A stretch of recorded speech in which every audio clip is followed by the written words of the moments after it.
매주 월요일 이 시간은 법률 상담 코너 준비되어 있습니다. 김순득 종합법률사무소 대표이신 김순득 변호사 전화 연결돼 있습니다. 안녕하세요. 네, 안녕하세요. 네, 반갑습니다. 오늘 주제는 예. 뭔가요? 5월이 가정의 달이잖아요. 네. 그래서 부모님, 형제들 같이 이렇게 모임하는 경우도 많이 있는데 부모님이 돌아가시고 난 다음에 상속 재산 때문에 네. 형제들끼리 다툼이 있는 경우가 많이 있습니다. 그렇군요. 예, 그래서 오늘은 상속 재산 분할에 대해서 한번 알아보고자 합니다. 그러면 상속 재산을 분할해야 되는 건가요? 상속 받기 전에? 그렇죠. 우리가 상속 재산 분할을 하지 않으면 네. 그대로 남겨져 있는 상태가 되는 거죠. 그래서 예를 들어서 우리 이제 법률적인 용어로 피상속인은 이제 사망함으로써 상속인에게 그 상속을 하게 되는 그 사람을 말하는 거거든요. 네. 그래서 예를 들어서 이제 부모님이 이제 돌아가셨다고 했을 때 부모님 재산이 있을 거잖아요. 네. 그 재산에 대해서 부모님이 돌아가시기 전에 이 재산에 대해서는 자녀 누구 거, 이 재산은 자녀 누구 거 이런 식으로 정해주는 경우도 있고 정하지 않고 사전에 이렇게 정려나 어떤 그 권리 변동을 시키지 않은 상태에서 네. 그대로 부모님 명의로 된 재산이 남아 있는 상태에서 돌아가시는 경우도 있잖아요. 네. 이런 경우에 이제 정리를 해야 될 거 아닙니까? 그래서 그런 정리가 필요한 거죠. 네. 그럼 당연히 해야 되는 일인 거네요. 그렇죠. 그래서 그 일반인들은 우리가 이제 부모님이 돌아가시고 난 다음에 예를 들어서 어떠한 부동산을 가지고 있었다. 네. 주택이나 땅, 밭이 될 수도 있고요. 논이 될 수도 있고요. 네. 이런 부동산을 갖고 있을 때 이런 이야기를 많이 합니다. 상속인들의 보장을 다 받아야 됩니다. 그리고 아직 저희가 정리를 하지 않았기 때문에 여전히 피상속인, 그러니까 부모님 명의로 남아 있습니다. 이렇게 이야기를 많이 하거든요. 네.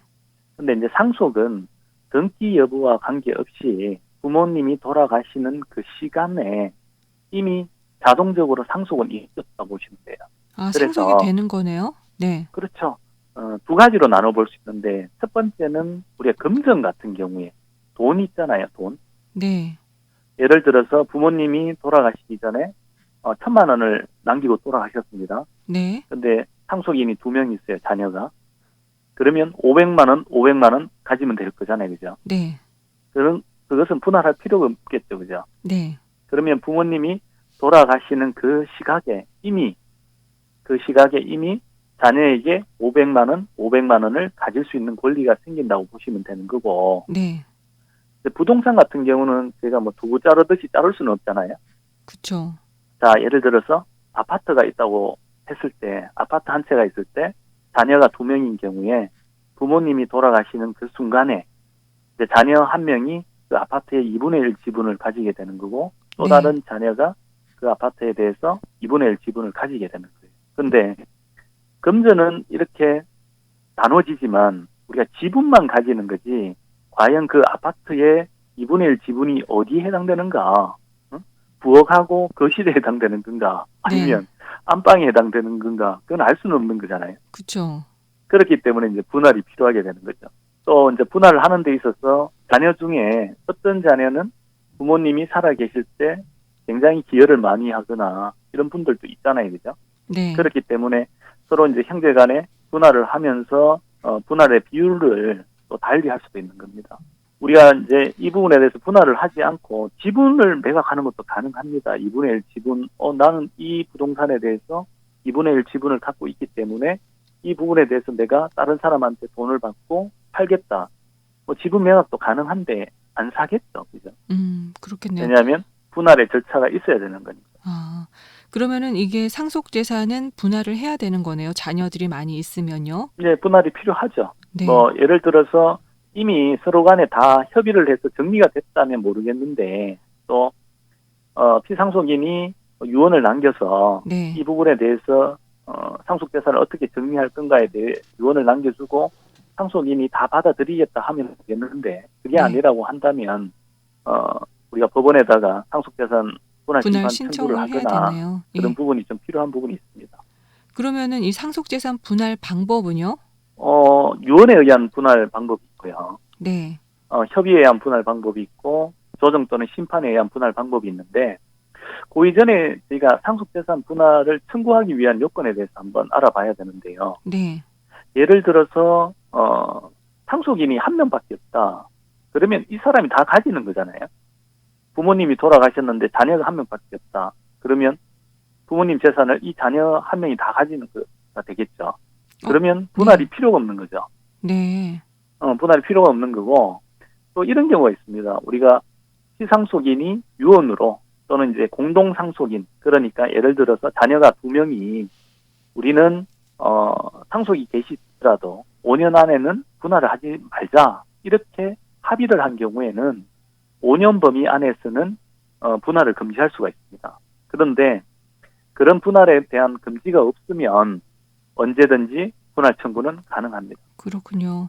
그러면 이 상속재산 분할을 청구하기 위해서는 뭘 준비해야 되나요? 이제 기본적으로 이제 상속재산에 대한 부분에 대한 파악이 중요한 거고요. 네. 그리고 서로 간에 이제 협의를 많이 하겠죠. 서로 이야기를 해서 어떤 상속재산에 대해서는 누가 가지고 어떤 상속재산에 대해서는 누가 가지고 이런 식으로 협의를 많이 하는데 네. 근데 실무적으로 조금 이 쟁점과 관련해서 많이 문제가 되는 부분이 제가 좀 전에 설명드린 것과 같이 금전 있잖아요. 금전. 네. 금전은 분할할 필요가 없다고 그랬잖아요. 자동으로 돌아가시는 그 순간에 자동으로 지분에 따라서 가지는 거거든요. 네. 예를 들어서 1,000만 원에 대해서 상속인이 2명이다. 500만 원, 500만 원 되잖아요. 네. 그래서 부모님이 은행에 예금 채권이 있을 수 있잖아요. 돌아가시기 전에. 네. 은행에 이제 2,000만 원의 예금 채권이 있습니다. 그래서 자녀 2명이 있는데 서로 분할할 필요도 없이 1,000만 원 채권을 가지는 거라고 했잖아요. 네. 그러면 은행에 가서 내 몫인 1,000만 원을 주십시오. 이렇게 이야기를 많이 하겠죠. 네. 그러면 은행에서 줘야 되겠죠. 왜? 분할이 됐으니까. 분할이 됐는 게 아니라 금전은 분할할 필요가 없다고 그랬잖아요. 네. 자동으로 돼 있기 때문이죠. 그렇죠. 근데 그러면 네. 그 1,000만 원을 줘야 되는데 금융권에서 돈을 주지 않습니다. 왜요? 금융권에서 이제 다른 상속인의 동의를 받아오라 그래요. 네. 동의를 받아오라고 하는데 형제끼리 사이가 좋으면 괜찮은데 우리가 형제끼리 사이가 안 좋은 경우도 있고 또 배다른 형제가 있을 수도 있잖아요. 네. 그리고 상속인들 중에 서로 왕래가 없는 경우도 있는 경우도 많이 있고 하기 때문에 같이 가서 이 수령하기가 쉽지가 않거든요. 아, 그렇군요. 그래서 어차피 법적으로 금전 채무는 분할의 대상이 아니기 때문에 내 몫을 달라고 하면 은행에서는 금융감독위원회에서 어떤 내부 기준이 있다고 하면서 돈을 주지 않습니다. 그래서 은행을 상대로 이 1,000만 원을 달라는 소송을 많이 합니다. 소송을 하면 은행에서는 돈을 줍니다. 아, 그렇군요. 네.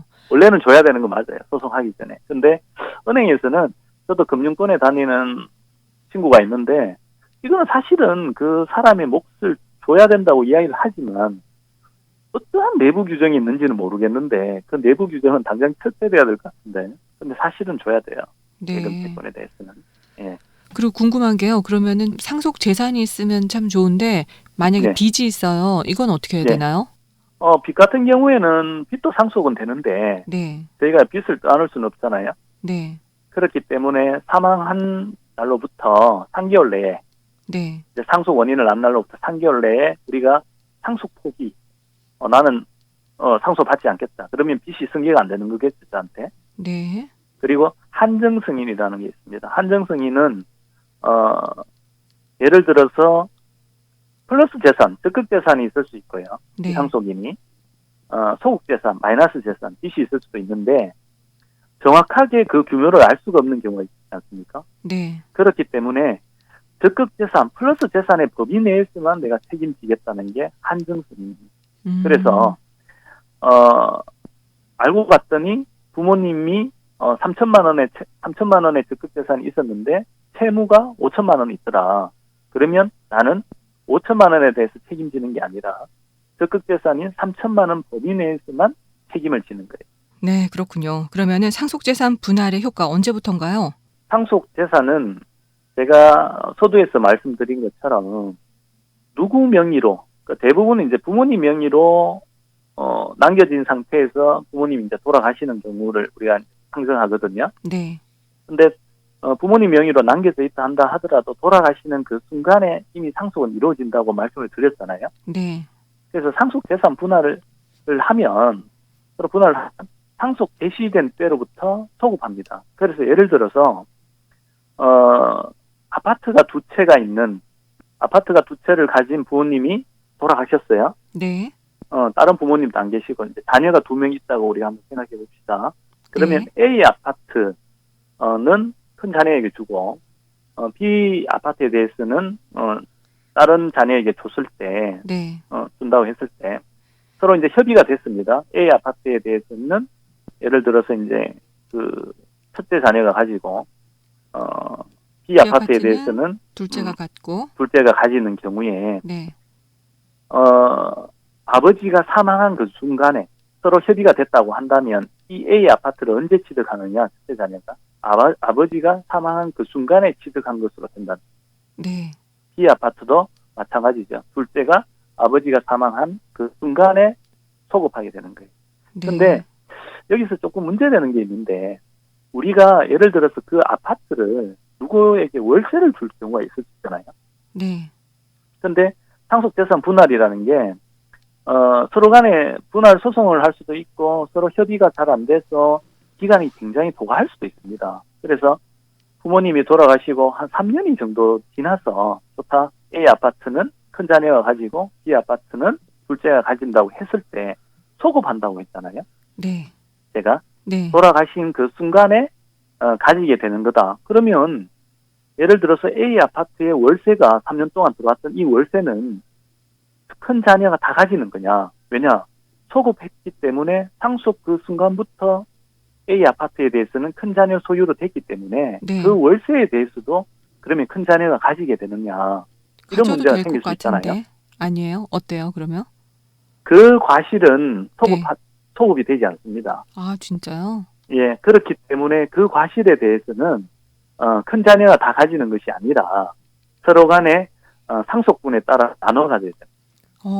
그렇군요. 조금 의외인데요. 끝으로 상속재산 분할과 관련해서 하시고 싶은 말씀 있다면 마무리 말씀 부탁드릴게요. 저희가 이제 형제들끼리 사이가 좋은 경우도 많이 있는데 완전 남보다 더 못한 경우도 많이 있거든요. 네. 저희가 뭐 소송 과정에서 보게 되면 재산이 많을수록 좀 그럴 것 같아요. 재산이 많을수록 그럴 수도 있는데 재산이 적은 경우에도 작은 경우에도 그런 서로 경우가 간에 많아요. 사소한 그런 오해 그런 부분에서 비롯돼서 네. 갈등이 많은 경우가 많이 있습니다. 그렇군요. 돈 문제는 많고 적은 게 아니라 그냥 문제를 많이 그렇죠. 일으킬 수도 있는 거네요. 예, 그래서 서로의 입장을 좀 더 이해를 하고 네. 좀 원만하게 해결하는 것이 좋은데 그래서 서로 간에 협의가 안 되면 우리가 가정법원에 심판 청구를 할 수밖에 없는데 네. 소송에 간다 하더라도 법원에서는 가족 간의 분쟁이기 때문에 될 수 있으면 좀 협의를 보기를 원하거든요. 네. 그래서 근데 이제 끝까지 그 한치 양보를 하지 않고 이제 그 판결이 났는데도 서로 비난하고 상대방에 대해서 뭐 세무서에 고발한다든가 계속적으로 분쟁이 이어지는 경우를 많이 봤습니다. 형제끼리요. 네. 안타깝네요. 그런 네. 것은 돌아가신 부모님이 그 장면을 보게 된다면 얼마나 가슴 아프겠거든요. 맞아요. 네. 그렇기 때문에 가족 간의 분쟁에 있어서는 서로 좀 충분한 대화를 통해서 서로 좀 원만하게 해결하는 것이 가장 좋지 않겠는 생각이 네. 듭니다. 알겠습니다. 오늘 상속재산 분할 심판 청구에 대해서 김순득 종합법률사무소 대표이신 김순득 변호사와 알아봤습니다. 도움 말씀 감사합니다. 네, 감사합니다.